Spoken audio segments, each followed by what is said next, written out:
परतफेड. कसे आहात? एवढा एकच प्रश्न तिने विचारला आणि रोज दिसणाऱ्या पण जास्त परिचय नसणाऱ्या त्या बाईंसमोर मी मनसोक्त रडलो. ती म्हणाली, भरपूर रडून घ्या, मला वेळ आहे. आजच रडायचं आणि नंतर कधीही डोळ्यातून पाणी काढायचं नाही. त्यानंतर तिने जे काही सांगितलं त्यामुळे माझं अंतर्बाह्य परिवर्तन झालं. तिने काय सांगितलं? ती शांतपणे म्हणाली की आपण हा जो मनुष्य जन्म घेतलाय ना, तो आपल्या अपेक्षापूर्ती करण्याकरता नाही किंवा नसावा. कारण आयुष्यात आपण नेहमी दुसऱ्यांकडूनच अपेक्षा ठेवत असतो आणि बऱ्याचदा त्या पूर्ण होत नाही आणि त्यामुळेच उरतात त्या फक्त जळणाऱ्या व्यथा. माझ्या मते हा जन्म आपल्या अपेक्षापूर्ती करता नाहीच आहे, तर हा आहे कुठेतरी केव्हा तरी राहून गेलेल्या दुसऱ्यांच्या परतफेडीसाठी. जसं तुमच्या सौभाग्यवती गेल्या, तुम्ही त्यांचा संसार पूर्ण केलात. तुम्ही त्यांचा संसार पूर्ण करण्याकरता हा जन्म घेतलाय. याचा अर्थ कोणत्या तरी एका जन्माची परतफेड तुमच्याकडून झाली. तो अकाउंट तुमचा संपला.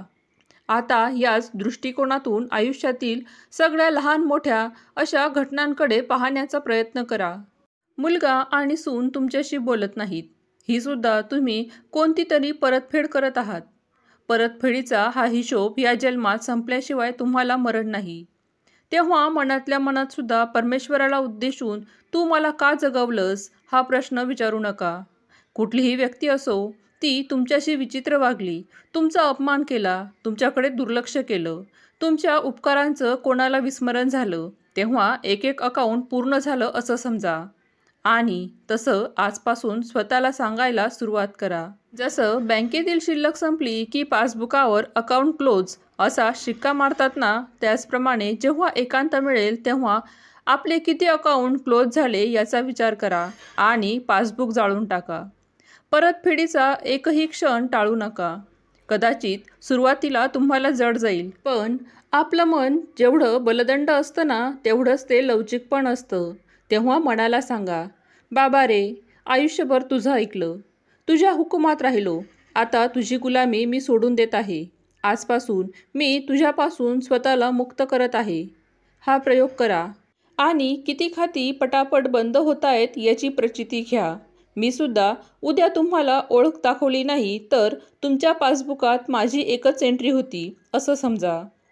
परमेश्वराला दोष देण्यापेक्षा फक्त परतफेड आणि परतफेड हा एकच मंत्र ध्यानात ठेवा आणि बघा, तुम्हाला तुमचं आयुष्य किती सुंदर वाटेल. तुमच्या आयुष्यातून निगेटिव्हिटी कायमची निघून जाईल. आणि मी येते असं म्हणून ती निघून गेली. इतकं सगळं बोलून गजा उठला आणि म्हणाला, आज मी मुक्ती मिळून 5 वर्ष झाली. मी आयुष्य खूपच मस्त जगत आहे, तृप्त आहे. तुम्ही सहन करतो हे इतक्या वेळा सांगितलं याचा अर्थ तुम्ही काही सहन करत नाही.